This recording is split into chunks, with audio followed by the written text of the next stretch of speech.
ଯେତେବେଳେ ବି ଆପଣ ରାଷ୍ଟ୍ରପତି ଉପରାଷ୍ଟ୍ରପତି ପ୍ରଧାନମନ୍ତ୍ରୀ ତାଙ୍କ ନାଁ ଶୁଣୁଥିବେ ତେବେ ଆପଣଙ୍କ ମନରେ ନିହାତି ଭାବରେ ଗୋଟେ ପ୍ରଶ୍ନ ଉଠୁଥିବ କି ଏମାନଙ୍କ ଦରମା କେତେ, କି ଏମାନେ ମାସକୁ କେତେ ଟଙ୍କା ଦରମା ପାଆନ୍ତି।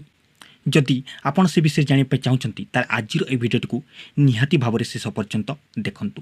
କିନ୍ତୁ ତା ପୂର୍ବରୁ ଯଦି ଆପଣ ୟୁଟ୍ୟୁବ୍ ଚ୍ୟାନେଲ୍ PSC ଷ୍ଟଡି ସେଣ୍ଟରରେ ନୂତନ ଭାବରେ ଆସିଛନ୍ତି ଏବଂ ଆଗକୁ ମଧ୍ୟ ଏପରି ଭିଡ଼ିଓ ଦେଖିବାକୁ ଚାହୁଁଛନ୍ତି ତାହେଲେ ଆପଣ ଏହି ୟୁଟ୍ୟୁବ୍ ଚ୍ୟାନେଲ୍ PSC ଷ୍ଟଡି ସେଣ୍ଟରକୁ ସବସ୍କ୍ରାଇବ୍ କରିପାରିବେ।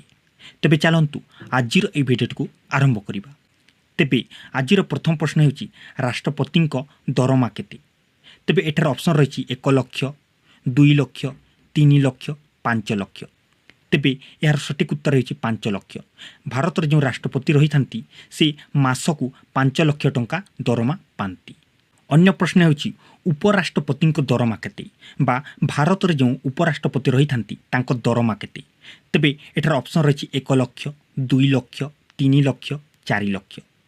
ତେବେ ଏହାର ଉତ୍ତର ହେଉଛି 4 ଲକ୍ଷ। ରାଷ୍ଟ୍ରପତି ଯେଉଁ ଥାନ୍ତି ସେ 5 ଲକ୍ଷ ଟଙ୍କା ଦରମା ପାଆନ୍ତି ଏବଂ ଉପରାଷ୍ଟ୍ରପତି ଯେଉଁ ଥାନ୍ତି ସେ 4 ଲକ୍ଷ ଟଙ୍କା ମାସକୁ ଦରମା ପାଆନ୍ତି। ଏହା ମୁଁ ଆପଣଙ୍କୁ ତାଙ୍କୁ ବେସିକ୍ ସ୍ୟାଲେରୀ କହୁଛି, ଠିକ୍ ଅଛି ନା, କି ସେମାନେ ମାସକୁ କେତେ ଟଙ୍କା ବେସିକ୍ ସ୍ୟାଲେରୀ ଭାବରେ ମାସକୁ ସେମାନେ ଦରମା ପାଆନ୍ତି। ଅନ୍ୟ ପ୍ରଶ୍ନ ହେଉଛି ପ୍ରଧାନମନ୍ତ୍ରୀଙ୍କ ଦରମା କେତେ। ତେବେ ଏହାର ଉତ୍ତର ହେଉଛି 2 ଲକ୍ଷ, 2 ଲକ୍ଷ 80 ହଜାର, 1 ଲକ୍ଷ 60 ହଜାର, 3 ଲକ୍ଷ। ତେବେ ଏହାର ସଠିକ୍ ଉତ୍ତର ହେଉଛି 1 ଲକ୍ଷ 60 ହଜାର। ଯେଉଁ ପ୍ରଧାନମନ୍ତ୍ରୀ ରହିଥାନ୍ତି ସେ ମାସକୁ 1 ଲକ୍ଷ 60 ହଜାର ଟଙ୍କା ଦରମା ପାଆନ୍ତି। ଅନ୍ୟ ପ୍ରଶ୍ନ ରାଜ୍ୟପାଳମାନଙ୍କ ଦରମା କେତେ। ତେବେ ଏଠାରେ ଅପସନ୍ ରହିଛି 3 ଲକ୍ଷ, 3 ଲକ୍ଷ 50 ହଜାର, 4 ଲକ୍ଷ, 4 ଲକ୍ଷ 50 ହଜାର। ତେବେ ଏହାର ଉତ୍ତର ହେଉଛି 3 ଲକ୍ଷ 50 ହଜାର। ଯେଉଁ ରାଜ୍ୟପାଳମାନେ ରହିଥାନ୍ତି ବା ରାଜ୍ୟମାନଙ୍କର ଯେଉଁ ରାଜ୍ୟପାଳମାନେ ରହିଥାନ୍ତି ତାଙ୍କ ଦରମା ହେଉଛି 3 ଲକ୍ଷ 50 ହଜାର। ଅନ୍ୟ ପ୍ରଶ୍ନ ହେଉଛି ସୁପ୍ରିମକୋର୍ଟର ପ୍ରଧାନ ବିଚାରପତିମାନଙ୍କ ଦରମା କେତେ ବା ସୁପ୍ରିମକୋର୍ଟରେ ଯେଉଁ ପ୍ରଧାନ ବିଚାରପତିମାନେ ରହିଥାନ୍ତି ତାଙ୍କ ବା ସେମାନେ ମାସକୁ କେତେ ଟଙ୍କା ଦରମା ପାଆନ୍ତି।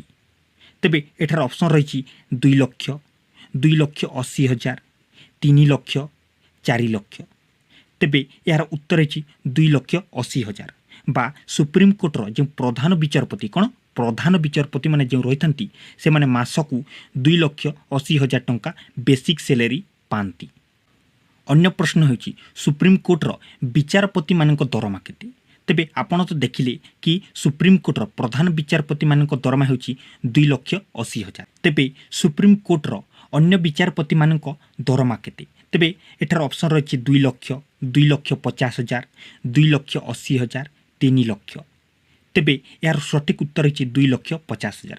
ଯେଉଁ ସୁପ୍ରିମକୋର୍ଟର ଅନ୍ୟ ବିଚାରପତିମାନେ ଥାନ୍ତି ସେମାନଙ୍କୁ 2 ଲକ୍ଷ 50 ହଜାର ଟଙ୍କା ଦରମା ଦିଆଯାଏ। ଅନ୍ୟ ପ୍ରଶ୍ନ ହେଉଛି ହାଇକୋର୍ଟର ପ୍ରଧାନ ବିଚାରପତିମାନଙ୍କ ଦରମା କେତେ।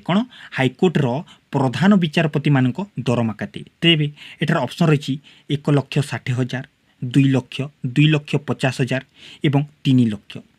ତେବେ ଏହାର ସଠିକ୍ ଉତ୍ତର ହେଉଛି 2 ଲକ୍ଷ 50 ହଜାର ବା ହାଇକୋର୍ଟର ଯେଉଁ ପ୍ରଧାନ ବିଚାରପତିମାନେ ଥାନ୍ତି ତାଙ୍କୁ ମାସକୁ 2 ଲକ୍ଷ 50 ହଜାର ଟଙ୍କା ବେସିକ୍ ସ୍ୟାଲେରୀ ଦିଆଯାଏ। ଅନ୍ୟ ପ୍ରଶ୍ନ ହେଉଛି ହାଇକୋର୍ଟର ବିଚାରପତିମାନଙ୍କ ଦରମା କେତେ। ତେବେ ଏଠାରେ ଅପସନ୍ ରହିଛି 2 ଲକ୍ଷ, 2 ଲକ୍ଷ 25 ହଜାର, 2 ଲକ୍ଷ 50 ହଜାର ଏବଂ 3 ଲକ୍ଷ। ତେବେ ଆପଣ ତ ଦେଖିଲେ କି ହାଇକୋର୍ଟର ଯେଉଁ ପ୍ରଧାନ ବିଚାରପତିମାନେ ଥାନ୍ତି ତାଙ୍କୁ 2 ଲକ୍ଷ 50 ହଜାର ଟଙ୍କା ମାସକୁ ଦରମା ଦିଆଯାଏ। ତେବେ ହାଇକୋର୍ଟର ଯେଉଁ ଅନ୍ୟ ବିଚାରପତିମାନେ ଥାନ୍ତି ତାଙ୍କୁ ମାସକୁ 2 ଲକ୍ଷ 25 ହଜାର ଟଙ୍କା ଦରମା ଦିଆଯାଏ। ତେବେ ଏହାର ଉତ୍ତର କ'ଣ ହେବ 2 ଲକ୍ଷ 25 ହଜାର। ଅନ୍ୟ ପ୍ରଶ୍ନ ଓଡ଼ିଶାର ମୁଖ୍ୟମନ୍ତ୍ରୀଙ୍କ ଦରମା କେତେ। ତେବେ ଏଠାରେ ଅପସନ୍ ରହିଛି 1 ଲକ୍ଷ, 1 ଲକ୍ଷ 50 ହଜାର, 1 ଲକ୍ଷ 60 ହଜାର, 2 ଲକ୍ଷ। ତେବେ ଏହାର ସଠିକ୍ ଉତ୍ତର ହେଉଛି 1 ଲକ୍ଷ 60 ହଜାର ବା ଓଡ଼ିଶାର ଯେଉଁ ମୁଖ୍ୟମନ୍ତ୍ରୀ ଥାନ୍ତି ସେ ମାସକୁ 1 ଲକ୍ଷ 60 ହଜାର ଟଙ୍କା ବେସିକ୍ ସ୍ୟାଲେରୀ ପାଆନ୍ତି।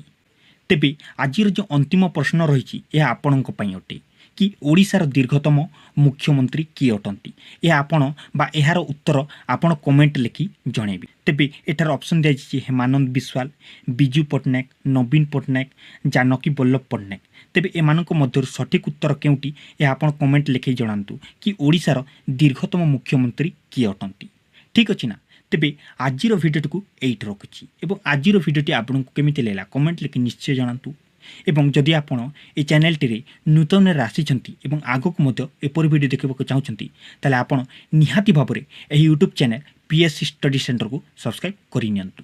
ତେବେ ଚାଲନ୍ତୁ ଆଜିର ଭିଡ଼ିଓଟିକୁ ଏଇଠି ରଖୁଛି ଏବଂ ପୁଣି ଥରେ ଦେଖା ହେବା ଆଉ ଏକ ନୂଆ ଭିଡ଼ିଓ ସହିତ। ଧନ୍ୟବାଦ।